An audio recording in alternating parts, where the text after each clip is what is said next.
বছরের শুরুতেই শুরু হয়ে গেল বাসন্তী মাতার পুজো, যেটা আমরা বছরে এই মাকে দুবার দর্শন করতে পারি, এক বসন্তকালে আর এক শরৎকালে। বাসন্তী মাতার পুজো কি কোনোদিন দেখেছেন? এই দেখুন, এটা শহর অঞ্চলে সচরাচর না দেখা গেলেও গ্রামগঞ্জে অনেক মাকেই দর্শন করা যায়। আর আমি চলে এলাম বসিরহাটে ধলতিদা বাড়িপাড়ার বেকার সমিতি ক্লাবে, যেখানে অলরেডি মা চলে এসেছেন এই মঞ্চে। আপনারা যদি আসতে চান তা আমি বলবো বসিরহাটের ধলতিদা গ্রামে চলে আসুন। এখানে একটা মা না, এখানে অনেকগুলো মাকে আপনি দর্শন করতে পারবেন। আজ চতুর্থী, কাল পঞ্চমী। প্যান্ডেলের কাজ অলরেডি কিন্তু শুরু হয়ে গেছে।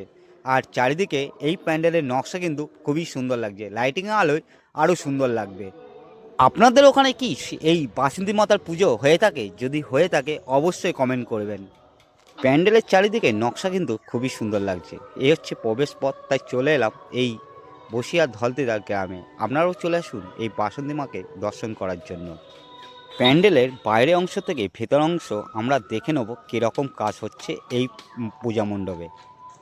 প্যান্ডেলের চারিদিকে কিন্তু সাদা কাপড় দিয়ে তৈরি হচ্ছে এই পূজা মণ্ডপ, খুবই সুন্দর লাগছে।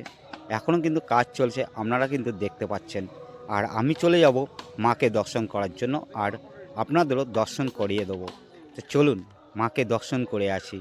এত সুন্দর একটা পূজা মণ্ডপ কোথায় কি হয়, আসুন দেখুন। এই পূজা মণ্ডপের চারিদিকের ডিজাইনটা কিন্তু খুবই সুন্দর লাগছে। আর ভিতরের অংশে কীরকম সেটা আপনাদের আমি দেখিয়ে দেবো। আর এই হচ্ছে আমাদের বাসন্তী মাতা, যেটা দুর্গা মাতা হিসাবেও কিন্তু আমরা পালন করি। মায়ের চারিদিকে তার ছেলে মেয়ে কার্তিক, গণেশ, লক্ষ্মী, সরস্বতী সবই আছে। মাকে কিন্তু অপরূপ খুব সুন্দর লাগছে।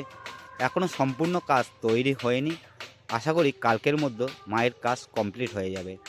তা কেমন লাগছে এই বাসন্তী মাতার পুজো অবশ্যই কমেন্ট করে জানাবেন। আর আপনাদের গ্রামে কি এই বাসন্তী মাতা পুজো হয়ে থাকে অবশ্যই কমেন্ট করবেন। তাহলে চলুন আজ এই অবধি, আবার দেখা হবে নতুন একটা ব্লগ নিয়ে। ততক্ষণে আপনারা ভালো থাকবেন, সুস্থ থাকবেন। তাই এই বাসন্তী মাতা পুজো দেখতে হলে চলে আসুন এই বসিরহাটে কিছু কিছু গ্রামে, যেখানে আপনারা মাকে দর্শন করতে পারবেন।